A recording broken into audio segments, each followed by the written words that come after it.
Hola a todos, ¿cómo están? Bienvenidos otra vez a Epicentro. Esta es nuestra edición número 47.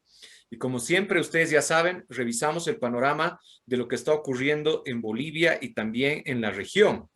Como siempre, nos acompaña Gregorio Lanza. ¿Cómo estás, Gregorio? Hola Jorge Luis y a toda la gente que nos mira, ah, les deseamos que sea un programa que les dé información y que les abra la expectativa sobre lo que va a suceder en Bolivia. El Epicentro 47 tiene el siguiente título: El desafío de Iris Flores. Muchos de ustedes de repente se estarán preguntando quién es Iris Flores. Pues con solo 20 años, Iris Flores acaba de asumir la presidencia del Consejo Municipal de la Ciudad del Alto. Él es estudiante de la carrera de Ciencias de la Educación de la Universidad Pública del Alto y ha asumido ese alto cargo a sus 20 años. Ella es Iris Flores.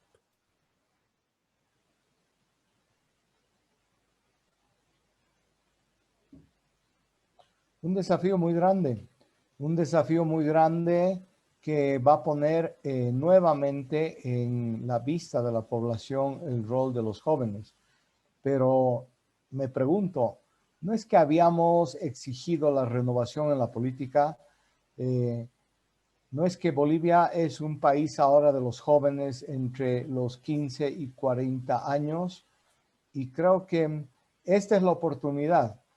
Uno aprende solamente con fallas y también con aciertos. Y entonces creo que ese es el camino que además ha prometido Eva Copa y creo que es un acierto que lo esté cumpliendo, a llevar a una joven estudiante de 20 años a un cargo importante como es este de la presidencia del Consejo del Alto. Pero hay que incorporar un elemento más y que también es político, porque el MAS, que es la oposición en el Consejo del Alto, estaba planteando que la vicepresidenta del Consejo sea Vilma Alanoca, que no nos olvidemos es una experimentada militante del MAS del entorno de Evo Morales, que además en el Alto ha cometido muchas irregularidades. Inclusive habrá que comprobar, a Vilma Alanoca se le ha indicado de estar vinculada con la planificación del incendio de la alcaldía del Alto, que ha terminado con el deceso de varios funcionarios carbonizados al interior. Entonces, frente a esta posibilidad de que sea Vilma Alanoca la vicepresidenta bloqueadora de todas las iniciativas, creo que Eva Copa ha tenido que elegir y su bancada para colocar en la presidencia a Iris, de tal manera que por el reglamento del Consejo tiene que ir una segunda persona de sexo masculino y de esa manera cerrar también las puertas a una persona que percibían iba a conspirar y obstaculizar permanentemente el funcionamiento del Consejo y de la alcaldesa Eva Copa.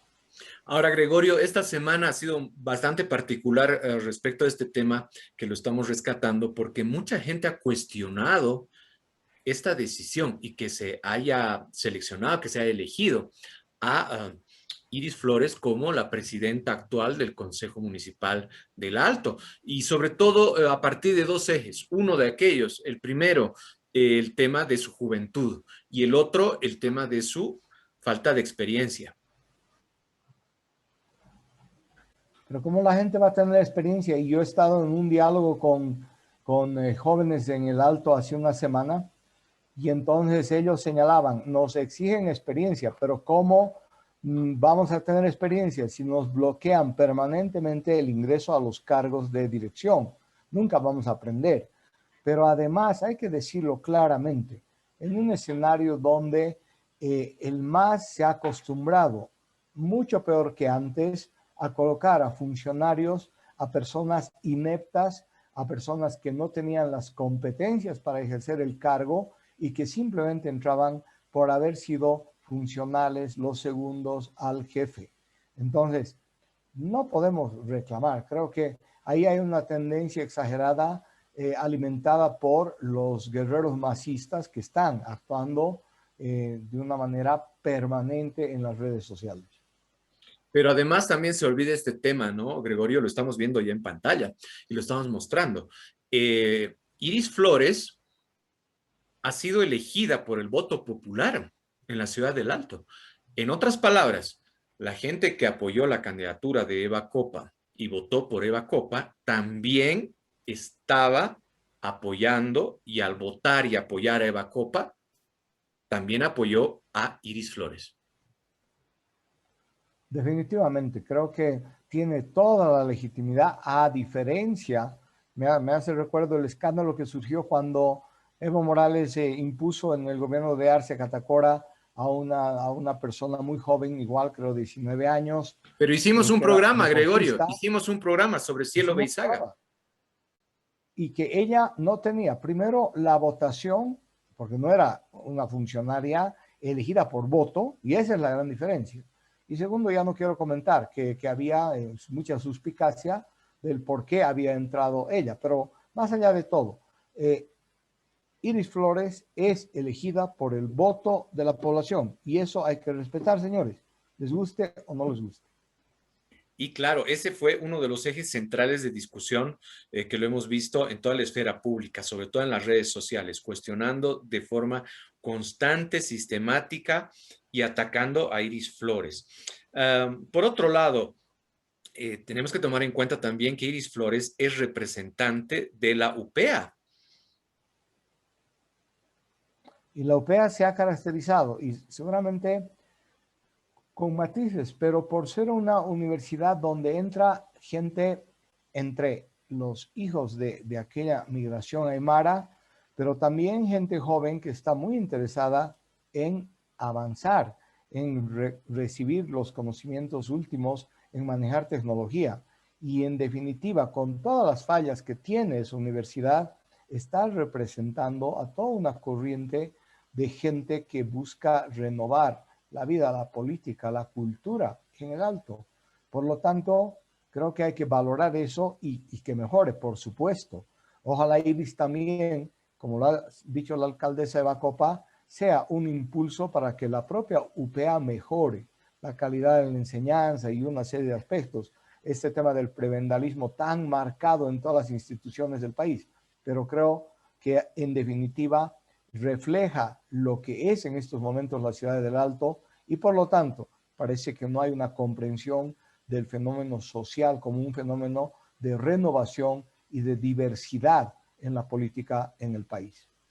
Gregorio, los ataques dirigidos de manera directa hacia Iris Flores están más bien dirigidos a Eva Copa. Por supuesto, y por eso decía, hay toda una corriente del MAS que está impulsando esos ataques, especialmente la vinculada a Evo Morales, pero además es con una carga de lo que ha impreso Evo Morales durante estos 14 años, y es una actitud misógina de mostrar a la mujer simplemente como un objeto, a la cual sirve para seducirla, sirve para llenar cargos y que esté al servicio del hombre, y utilizarla, manipularla. Entonces, creo que es esa carga que todavía siempre ha estado presente en la sociedad y está más hoy en día por esa permanente propaganda y campaña desde el Ejecutivo, y que ojalá vayamos revirtiendo con el empoderamiento de la mujer y con la implementación de políticas de género. Ahora, el desafío que tiene Iris Flores es grande. En una última entrevista que le hicieron en Red 1, en el programa Que No Me Pierda, ella anunció que tiene muchas metas en la política. Estamos frente a la emergencia de un nuevo liderazgo en la política y de una mujer que tanto hace falta en el escenario político boliviano. Mira, me hace recuerdo, estos son tiempos de cambio, creo son momentos de inflexión en la sociedad. En el año 71 yo salía de colegio y era un año de evolución política y social. Toda nuestra generación de 17 años y el curso en el que estábamos discutía de política. Unos a favor del gobierno de Torres, de la izquierda, otros a favor de posiciones más conservadoras y finalmente de Banzer. Entonces, Creo que en ese sentido en Bolivia hay un muy sugerente cambio y creo que va a ser para bien del país y de la democracia. En síntesis, podríamos decir, dejen de incomodar a Iris Flores. Dejen que demuestre en la cancha lo que puede hacer. Y juzguemos mañana o pasado mañana la gestión de Iris Flores. A ver cómo lo hace. Pero comenzar con este tipo de críticas antes de que demuestre lo que puede hacer o no, pues parece que va en otra dirección y en ese sentido. Y no deberíamos estar de acuerdo, por lo menos no lo estamos desde Epicentro, porque creemos que es un liderazgo femenino emergente y lo acabamos de destacar. Y esta semana también ha sido particular porque se han cumplido 6 meses, medio año de la gestión del presidente Arce. 6 meses en el poder. Y bueno, muchas evaluaciones han girado en torno a su desempeño en la gestión pública y dirigiendo al país. Por ejemplo, el titular que estamos observando de página 7 plantea, ¿no?, de manera directa que la reconciliación es una tarea pendiente. Y bueno, en Epicentro hemos venido haciendo una relación de manera continua y sistemática sobre la gestión de gobierno. Y claro, este es uno de los temas pendientes también. Yo creo que el presidente Arce Catacora está sufriendo en la silla de Palacio. Y está sufriendo porque ha hecho poco, ha utilizado todos los errores que ha cometido el gobierno de Áñez para justificar su ineficiencia, su incapacidad como gestión. Y entonces tiene muy poco que decir todavía. Esperemos que hacia adelante pueda ponerle más empeño, más iniciativa propia, pueda imprimir un perfil que además ha ofrecido la estabilidad, pero la reconciliación. Y en tema de reconciliación, nada, se ha sumado al discurso revanchista, al discurso de persecución, y de esa manera también avalando al final del día a una justicia podrida. Creo que el presidente tendrá que reflexionar y será muy duro cuando reflexione, pero tiene que hacerlo más temprano que tarde. Y claro, hay muchos ángulos, ¿no?, para poder comprender también lo que ha pasado en estos 6 meses. Uno de ellos, por ejemplo, es el número de casos relacionados con el COVID y cómo siguen aumentando, el tema de las vacunas. Nos quedaría corto el programa para comentar varios aspectos, Gregorio. Definitivamente, nuestra evaluación de manera general es que estamos frente a un presidente muy amarrado, muy atado, casi secuestrado, que no hace gestión pública, y eso no es bueno para el país y no es bueno para miles de personas que se están contagiando con el COVID y esperan una vacuna que tarda cada vez más en llegar y en ser colocada. Anuncios sobran, pero vacuna no hay. ¿Cuál es la perspectiva que va a ocurrir? ¿Cuál es la lectura que tenemos de lo que viene a continuación en el escenario boliviano? Por un lado, vemos que el periodo está marcado por esta tensión entre los gobiernos subnacionales, gobernaciones y alcaldía, con el gobierno central, que se niega a dialogar, a pesar que ha hablado de la necesidad del diálogo. Es el caso en La Paz, donde el alcalde Iván Arias envió una carta pidiendo una reunión con el presidente para abordar diferentes temas, desde el tema del propio COVID, que instruya la coordinación mucho más estrecha, porque en La Paz los casos están aumentando y se habla en 2 semanas de una alza muy marcada, y otros temas como los acuerdos para hacer acciones en común respecto a problemas fundamentales que hay en La Paz. Este es un tema que yo creo que el hecho de que el presidente Arce rechace permanentemente este tipo de reuniones, lo único que hace es debilitarlo más y al final permitir que a la dura del MAS, es decir, Evo Morales, siga posicionándose sobre el gobierno. Un otro tema que ya han salido críticas a la política del presidente es con relación al nombramiento de autoridades en el aparato externo del país, o sea, embajadas. Y en último caso de la OEA, que se habla de explorarse como un hecho, donde va a ir para reafirmar la historia imaginaria del presunto golpe. Y en ese sentido hay voces dentro del MAS que están cuestionando la decisión de los organismos sociales y del Pacto de Unidad, que dijo basta de funcionarios antiguos que han vivido 14 años disfrutando el poder, necesitamos renovación. Creo que ese tipo de desafíos externos e internos va a seguir afrontando el presidente Arce, y si no toma nuevas iniciativas va a quedar más como que en el olvido, y estamos a ¿cuántos días? A 6 meses de su gobierno. Es muy pronto para deteriorarse tanto. Mientras tanto, en La Paz, en la ciudad de La Paz, ahí en el departamento, en realidad, ¿no? Hay un enfrentamiento entre el gobernador Santos Quispe, el Huayna Malcu, y Jayaya.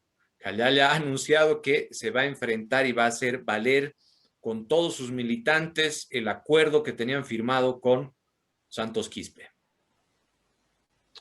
Ahora, a veces tal vez exageramos la dimensión de los problemas. Si nos acordamos los últimos 15 años en el país, después de las elecciones eran permanentes las tensiones, las filas para exigir trabajo, las acusaciones mutuas, disputas entre sectores. Y esta es una más de ellas.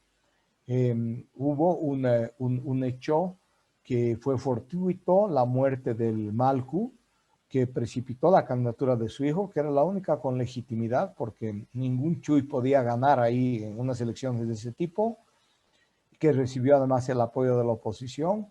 Y entonces estamos frente a una persona inexperta como es Santos, donde está cometiendo errores, creo, de imagen, de relacionamiento, de manejo, incluso la relación con los medios, valga la redundancia. Y por otro lado, a un Chuy que ha utilizado su partido como un cascarón para negociar puestos, negociar cargos, incluso hay acusaciones que ha vendido cargos, lo que han hecho todos en la política, y que todo indica que es el famoso Chuy responde a esa línea, y yo no creo que va a tener mucho más aire. Lo que va a hacer el Santos es conseguir apoyos en la gobernación, incluso en algunos casos haciendo pactos con el MAS, pero el Chuy no va no va más. Vamos a nuestra mirada regional. ¿Qué está pasando en Perú y Colombia? En el caso de Perú hay buenas noticias. Buenas noticias porque Keiko Fujimori, según datos de la última encuesta y la empresa Datum, menciona que está ascendiendo en la preferencia electoral. Todavía no iguala al porcentaje que tiene Pedro Castillo. Pedro Castillo tiene el 41%, pero Keiko Fujimori cada vez se acerca más, 36% en esta última medición. Y hay un 11% que todavía no sabe, no sabe por quién va a votar. Son buenas noticias, Gregorio. Depende el ente con el que se lo mire. Yo creo que el Perú está en un cañadón donde el lado derecho del cañadón es tan parado, tan pendiente como el lado izquierdo del cañadón. Y en medio hay todo un río turbulento, porque Fujimori tiene anticuerpos vinculados a la corrupción, a hechos ilícitos, con una política extremadamente populista, más allá que haya sido liberal, ¿no? O de mercado, pero populista al fin. Y Pedro Castillo lo que parece ofrecer hasta ahora por su perfil es una política populista de izquierda vinculada al eje del llamado socialismo del siglo XXI, que es una estafa a América Latina y a los pueblos. Y entonces creo que son a cual el peor. Pero lo que habíamos dicho, va a ser una elección reñida. Veremos qué es lo que escoge la gente y veremos si el que gana tiene la capacidad de recoger las demandas de la población y construir gobernabilidad. Lo que significa, en resumen, virar al centro. Sea Castillo o Keiko, tiene que virar al centro para durar los próximos 4 o 5 años en el Perú. Sí, y a la derecha ustedes verán de la imagen, tenemos la información sobre la decisión del voto. ¿Y por qué esto es también interesante? Porque si analizamos el caso de Keiko Fujimori, tiene el 26% de gente que estaría pensando votar por ella, mientras que en el caso de Castillo es solo el 20%. Son buenas noticias para Keiko Fujimori. Veremos cómo evoluciona todavía en lo que resta de campaña. Mientras tanto, en Colombia el problema, el conflicto, la violencia continúa. 11 días de protestas en Colombia, más de 20 muertos y constantes ataques de uno y otro lado, enfrascado el gobierno de Duque y parece que no sabe por dónde salir. En Colombia se vive una caldera que estaba pues cerrada, taponeada, pero se destapó la olla por una medida tan desatinada del actual presidente Duque de querer aumentar los ingresos del gobierno central con el impuestazo. Lo que hizo Goni, como decías en la anterior edición, el año 3. 2003, comienzos del 2003. Una medida realmente irracional, que simplemente estaba pensando en defender los intereses de las élites colombianas, pero además esta crisis está poniendo al desnudo que de una u otra manera las diferentes alternativas se vinculan. En un caso, en el caso de Uribe, que ha salido a la salvaguarda del presidente, Uribe ha sido aquel que ha impuesto una política de guerra que no ha resuelto nada, pero que tiene un origen y un potenciamiento Uribe en su alianza con los narcos y con los grupos paramilitares, con las brigadas de Castaño, que ha sido un líder muy famoso de estas brigadas paramilitares, que asesinaban gente, que cometían todo tipo de abusos de extracciones para mantener el control sobre la tierra y las riquezas en una buena parte de Colombia. Entonces, hay esa vinculación. Uribe ha salido en defensa de las fuerzas del orden y por otro lado los sectores más radicales o con un candidato Petro que ha tenido la habilidad de combinar una posición de izquierda con posiciones de centro, pero que también se potencia como el próximo presidente de Colombia. Pero los que sufren, como siempre en estos conflictos, es la gente de la calle. La gente de la calle, de a pie, que son los muertos, y en este caso los jóvenes que han estado presentes en todos los eventos y en las movilizaciones. Claro, y ese es un gran apunte, Gregorio, porque se ha identificado que la mayoría de los movilizados en las protestas, en las revueltas que se están observando en Colombia son jóvenes. Y la principal demanda es el abuso de autoridad por parte de la policía. El abuso de a diario, que si eres joven te encuentran en la noche, te meten preso, te siembran droga en el bolsillo, te exaccionan, a las mujeres las violan. Entonces es el abuso permanente y sistemático de un Estado que se devela como un Estado narcopolicial, donde estas prácticas ilegales que se han construido en la lucha contra la guerrilla, porque se unieron el poder con el narcotráfico, el poder de los grandes terratenientes con el narcotráfico, de los grandes ricos. Entonces, esta construcción que han hecho paramilitar en los organismos institucionales, ahora está poniéndose se está develando, se está visibilizando.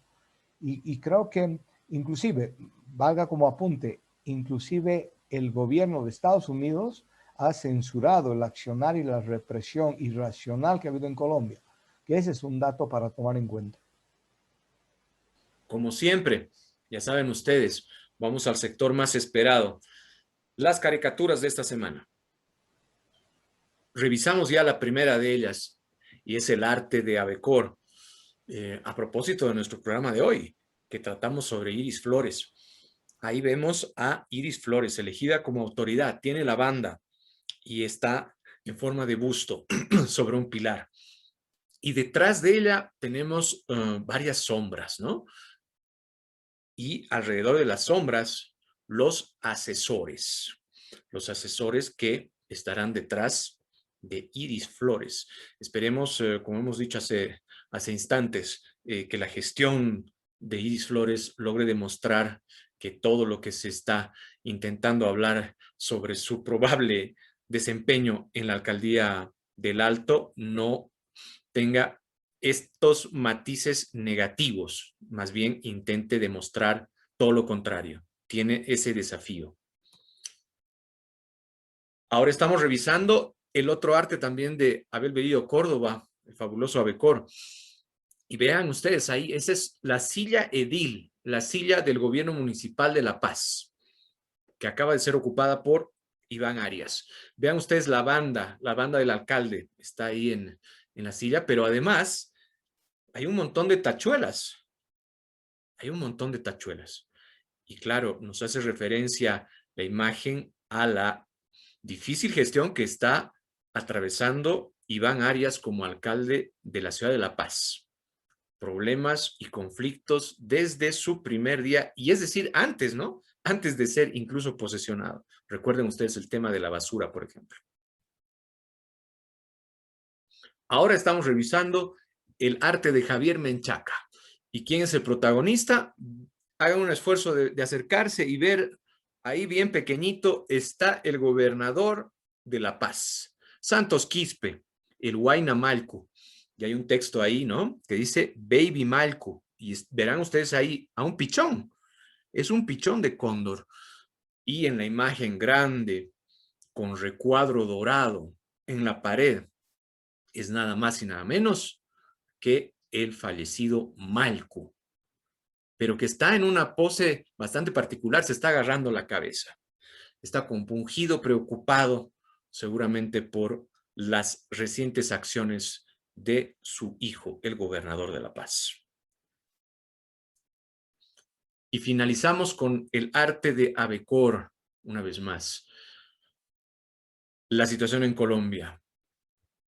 Todos queremos que exista paz, que cese la violencia y que vengan días mejores en nuestra hermana República de Colombia.